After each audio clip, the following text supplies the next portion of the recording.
mon émission Oli pour discuter avec vous. Allons-y. Bonsoir. Alors, bienvenue dans mon émission Oli pour discuter avec vous, évidemment. Mon invité, de nouveau, mon fils Fréjus Kwame. Bonsoir. Le choix n'est pas hasardeux du tout. Parce que j'avais besoin de débattre avec la jeunesse. Le sujet du jour. Pourquoi est-ce que la jeunesse est accro à tout ce qui concerne Internet? On est d'accord? Parce que pour avoir observé les comportements de cette jeunesse, je me suis dit, il y a un problème, il faut qu'on en parle. La chose est que il faut savoir utiliser Internet à bon escient. La jeunesse actuelle est dépendante, donc elle utilise à mauvais escient. En fait, c'est Internet qui la maîtrise, alors que ça devait être le contraire. Je suppose que tu es d'accord avec moi, Fréjus. Bon, donne ton avis. Mais je pense qu'on est arrivé à un stade où on est comme contrôlé par Internet, plutôt que ce soit Internet, que ce soit nous qui contrôlions Internet.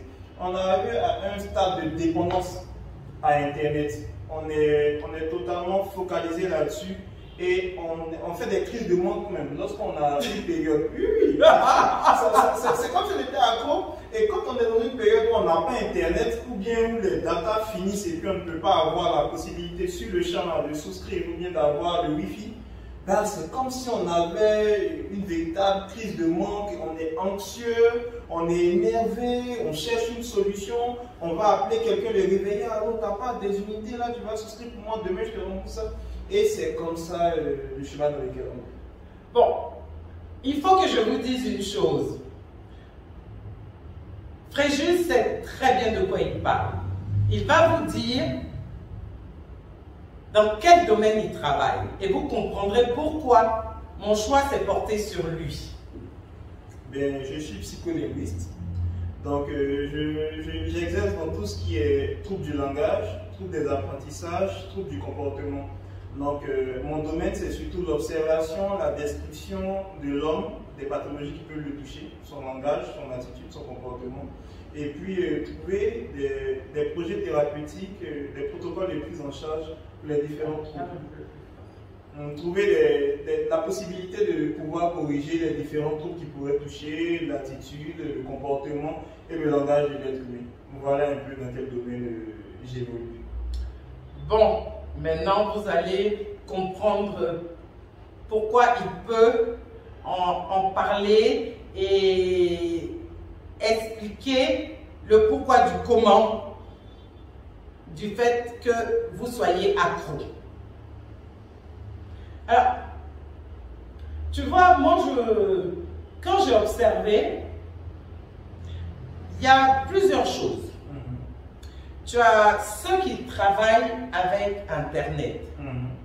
Par exemple, moi-même, oui. Donc j'ai mes produits à base de plantes, mes savons, mon Médifoie, traitement pour le foie et tout ça. Donc c'est dans le domaine de la santé. Donc effectivement, il faut que je sois tout le temps connecté pour répondre à mes clients, pour leur expliquer les choses et pour leur présenter les derniers produits chaque fois. Donc, pour ceux qui travaillent avec, on peut comprendre. On ne peut pas parler en termes d'être accro. Tout à fait. C'est une nécessité. Voilà. Mais en dehors de ça, par exemple, mes posts très funny que je fais très souvent d'ailleurs, ou allez, quand je vous fais ma pensée du jour, des choses comme ça. Mais même si j'ai 3 likes, ça ne me pose aucun problème. Parce que tout simplement, je suis là juste pour partager avec vous, connaître des gens d'un peu partout dans le monde. Tout à fait. Alors, qu'est-ce que tu peux dire à la jeunesse pour qu'ils décrochent un peu? Concernant cet aspect-là, des likes, c'est devenu une sorte de paramètre qui détermine la qualité de ce que l'on a fait, de ce que l'on n'a pas fait. Et c'est grave.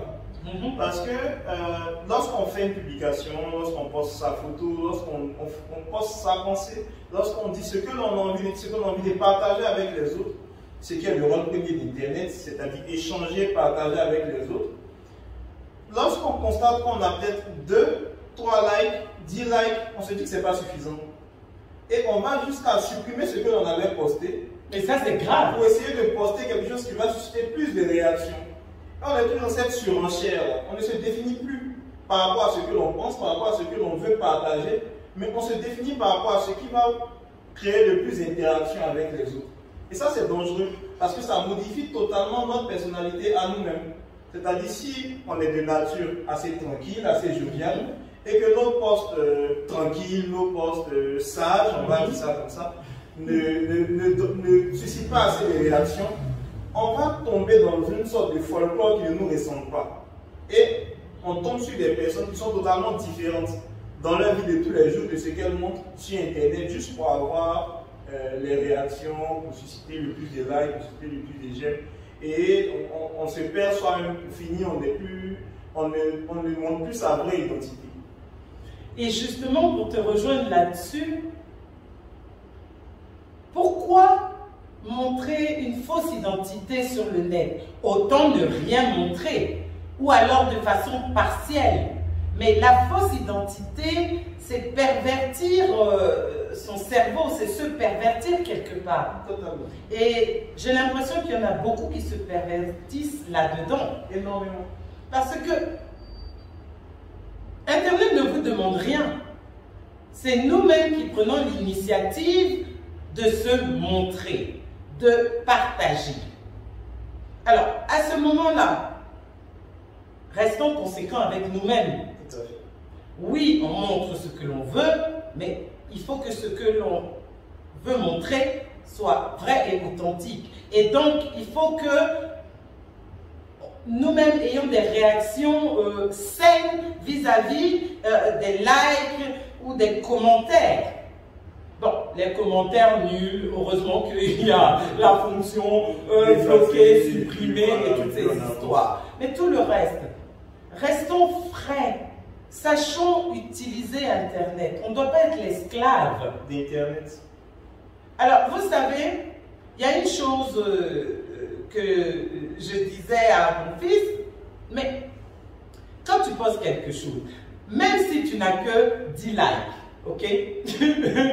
Mais les 10 personnes-là, il faut multiplier ça par 1000, 2000, puisque ça va faire, comme on dit, le téléphone arabe, le bouche à oreille.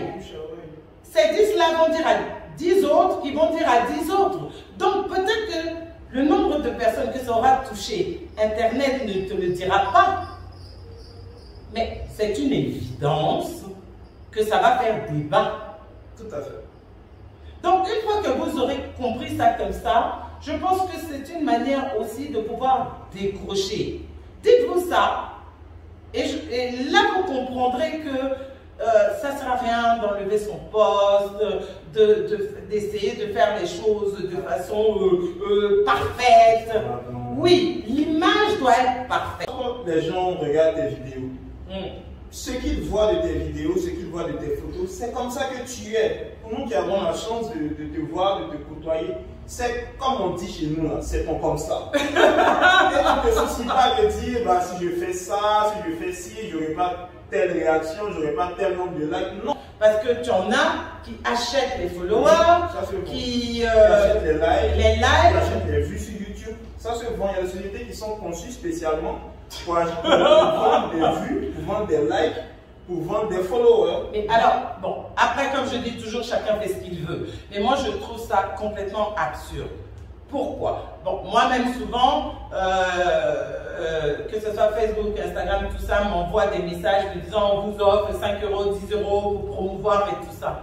Mais je n'ai jamais utilisé. Parce que chaque fois, je me dis, mais qu'est-ce qu'ils veulent?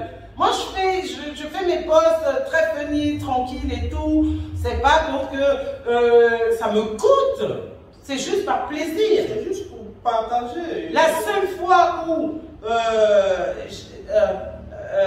j'ai eu à faire, comment on dit ça, une promotion, c'est ça, non? Un boost. En fait, c'est même pas moi qui l'ai fait, c'est ma fille Lara. Je lançais mes produits et puis elle m'a dit à un moment je vais booster, je laisse tomber. Ben, elle l'a fait quand même, mais une fois en 3 ans, moi c'est pas, je ne conçois même pas la chose. Je suis là pour gagner de l'argent et pas pour le dépenser inutilement. Ceux que ça intéresse verront mes posts et me contacteront. Donc, vous me voyez un peu acheter des likes fictifs, des followers fictifs. Alors, c'est très drôle parce que justement, j'ai une très très bonne amie qui me disait, mais Muriel, de toute façon, il suffit de regarder. Alors, tu vas voir, ils ont 30 000 followers, mais quand ils font un post, ils ont 500 vues ou 1000 vues. Elle me dit, mais ça, c'est les faux followers, les followers achetés. Parce que quelqu'un qui a 30 000 followers, quand il fait un post, au minimum, il a 5 000 likes. 6 000 likes et puis assez de vues. C'est comme ça. Donc, en plus, on n'est pas bête parce que ça finit par se savoir. C'est tellement évident. C'est tellement évident. Alors, il n'y a que vous que ça satisfait, mais ce qui est grave, c'est que vous êtes satisfait d'avoir des followers fake, quoi. Oui, totalement fictif. C'est-à-dire que non seulement c'est fictif, en plus ça coûte de l'argent, et puis ça sert à rien finalement. Exactement. Ça sert à rien. Ça sert à rien. C'est mieux d'avoir 10 000 followers, et puis quand on lance un produit, quel que soit le pays où on va, les gens viennent récupérer les plantes, viennent récupérer le savon, sont demandeurs, que d'avoir 50 000 followers, et puis on lance un produit, on n'a même pas 10 clients. Exactement. C'est des fake followers, c'est des gens c'est des followers qui ont été achetés. En réalité, on a peut-être 100 personnes qui suivent véritablement le truc. Et puis, si ces 100 personnes, il y a peut-être 10% ou bien moins de 10% qui vont essayer d'acheter. Mais moi-même, je le vois parce que j'ai des vrais followers. Oui. Donc, c'est toujours les mêmes qui reviennent. Tout à fait. D'ailleurs, je vous en remercie. Qu'est-ce qu'on rigole ensemble? C'est tellement mieux. Nous ne sommes pas des robots, ne nous comportons pas en tant que tels. Parce que ça, c'est des attitudes robotiques, je vais dire. Parce que vous êtes dans le calcul, en fait. Tant de likes, tant de vues, c'est de la robotique. C'est le thème, c'est de l'esclavage, en fait. Comme tu as dit tout à l'heure, qu'on devient esclave d'Internet, on devient esclave de tous ces réseaux sociaux-là. On les subit maintenant. On subit ça comme un fardeau, on est stressé. Mais quand je vais faire ça, est-ce que j'aurai assez de followers? Quand je vais faire ça, est-ce que j'aurai assez de likes?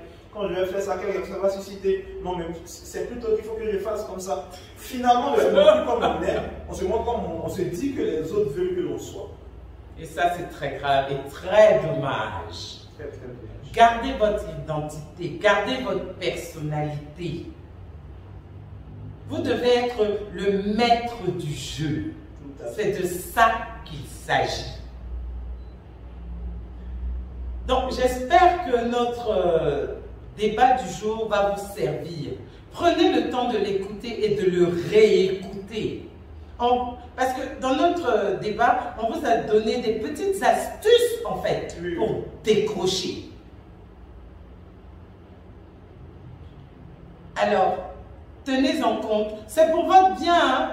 Parce que moi je l'entends souvent autour de moi, la jeunesse. Parce que bon, ma génération, de toute façon, ce ne sont pas nos instruments. On y est, ok. Mais bon, mais c'est pour vous que je dis ça. Là-dessus, on va vous laisser. Et nous, on va continuer notre Congo-ça. Ça, c'est le terme du pays. Et pour ceux qui ne comprennent pas, on va continuer notre commérage. Comme on a un temps limité pour débattre, eh bien, vous ne pourrez pas être avec nous pour la suite. Voilà. Ne soyez pas jaloux. Et d'ailleurs, les jaloux,